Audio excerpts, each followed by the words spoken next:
and they interact with humans, and the humans are wearing like beastman masks, and they're having like a beastman party. And I was just like, I was mad. I was so mad at the humans because it felt like imagine just going into like a blackface party. That's what it felt like. That's what it seemed like to me.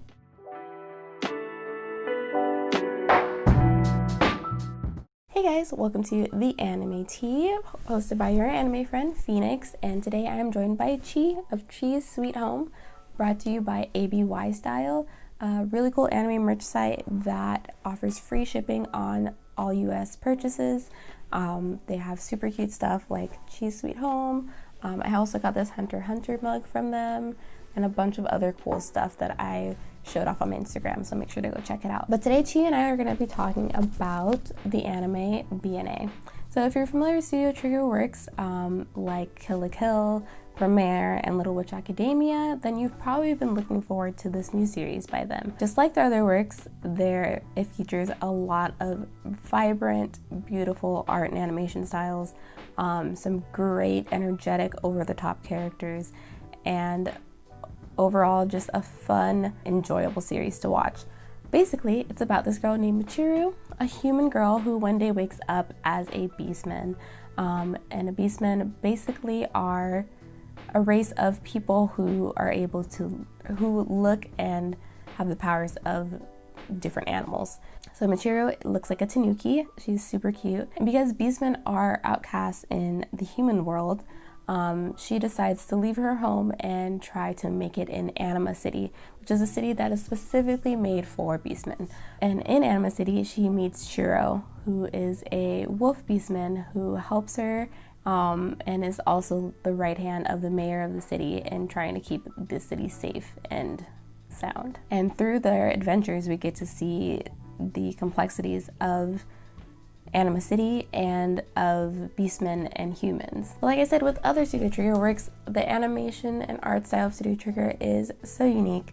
It's this super like scratchy, over the top, not quite perfect kind of art style that blends colors and makes really erratic looking fight scenes. If you've seen Kill la Kill, and if you've been following me for a while on my podcast or just online, you know that I love Kill la Kill's fight scenes and art style, just because they're so erratic and beautiful and so over the top and crazy. The explosions are always intense, literally seeing people fly back and forth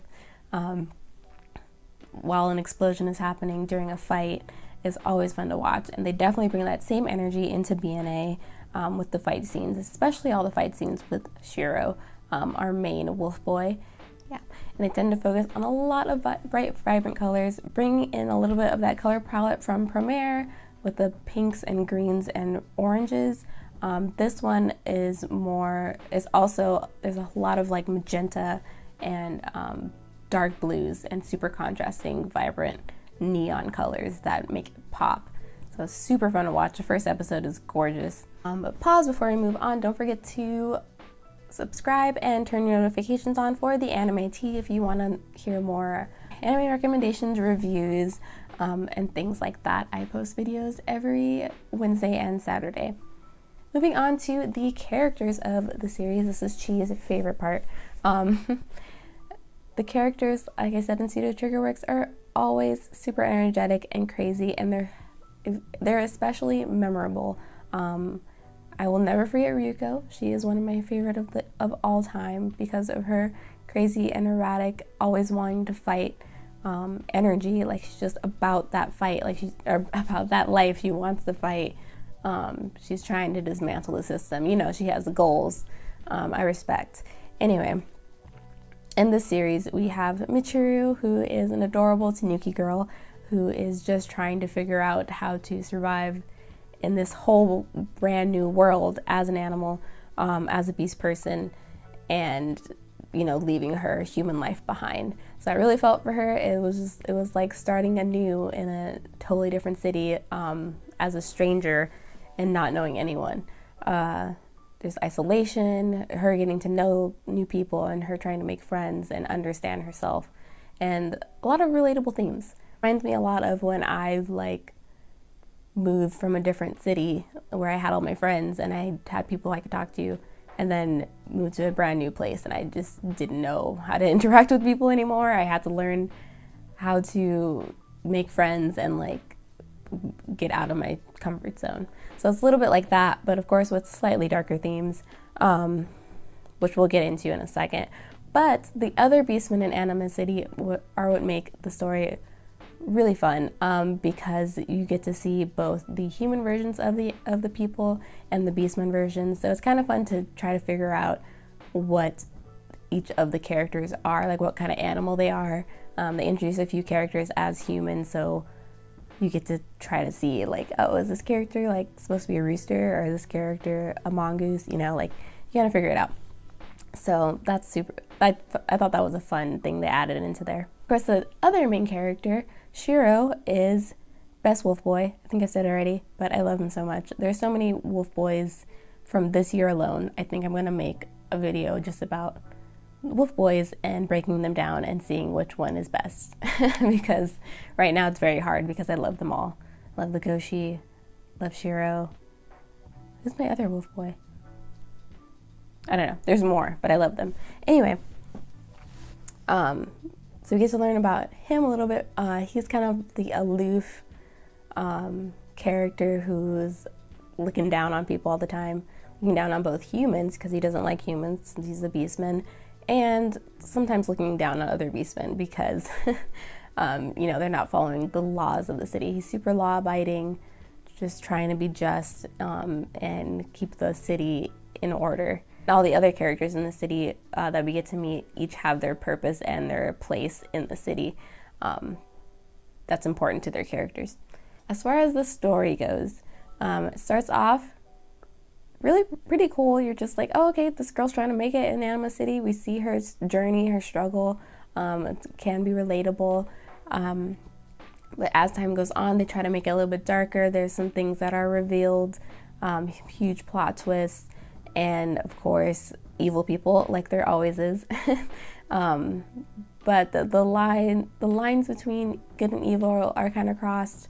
The struggling of relationships between friendships of certain people are shown, and we get to learn a little bit about Michiru and her life before she was a beastman, her life after she was a beastman, and her relationships with the other characters in Anima City. So yeah, there's a part where things are revealed, supposed to be really big reveals, I feel like, and it doesn't feel that way because the way it's done is not that dramatic. But I feel like that's okay. Like, it's okay if something's not the most dramatic reveal ever.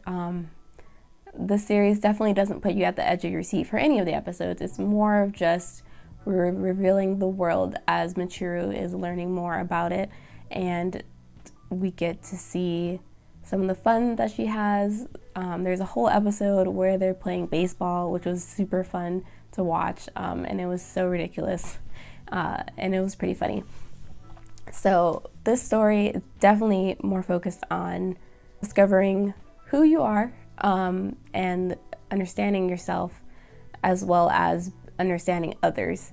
And I think that the main thing that I really liked about the series is that the main character is both human and a beastman, so she gets to see both sides. So it was really interesting to see how two different races would interact with each other, and how someone who's in between both of them would react to being on both sides. There's actually an episode about allies in like the first 4 episodes of the series that I found super interesting, kind of relevant, where Michiru and another beast person goes to the human world, and they interact with humans, and the humans are wearing like beastman masks, and they're having like a beastman party, and I was just like, I was mad. I was so mad at the humans because it felt like imagine just going into like a blackface party. That's what it felt like. That's what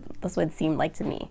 Like, it was very poorly, not that the episode was poorly done. I feel like it hit the point that it was trying to hit, but I felt like the human characters were doing the most, and not in the best way. So anyway, would I recommend the series? Yes, it is super cute. I actually would recommend it if you have younger, like if you have someone in your life who's a little bit younger and they're starting to get into anime, like probably ages 10 to like early teens, like 13 probably.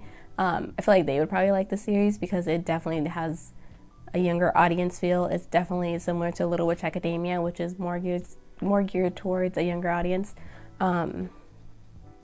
It's not super complex. It's really simple. Even the big reveals are kind of like obvious, but it's super fun to watch, and I think it'll be good to watch with like your family, because there's not a lot of like sexual tension or nonsense. There's not a lot of fan service, which is good. It was really like, it made it even more enjoyable because I didn't have to worry about, you know, things that didn't make sense happening. So it was fun to watch, and it would be good to watch as a family. There are some graphic scenes, but they're not super graphic. There's this one part that's really, really graphic, but they try to off-play it by making like the blood look different. Like it's a different color, like the blood is like vibrant purple, instead of the regular color. So even though that part is a little bit violent, I would still recommend it to families, especially if you're watching it like all together, like with adults and whatever. So any young kids watching my channel, even though you shouldn't be, I'd recommend this to you. For older audiences, don't expect too much from this series. It's definitely just supposed to be fun and cute and light, with some lighter themes that that you don't have to think too much about. You can easily put this on in the background, go about your day, clean, you know, work or whatever, and still understand and enjoy the series just as much. So will you be watching BNA on June 30th? Let me know. Also, what's your favorite Studio Trigger work? I also want to know. My favorites in order are Promare and then Kill la Kill. Little Witch Academia is not my favorite, but I liked it. So, and I definitely liked BNA. BNA would definitely be third place. So let me know if you're going to be watching and your favorite Studio Trigger work, and Chi and I will see you guys in the next video. Don't forget to like, comment, and subscribe, and turn on your notifications to hear more recommendations and reviews here on the Anime Tea. We'll see you next week. Bye!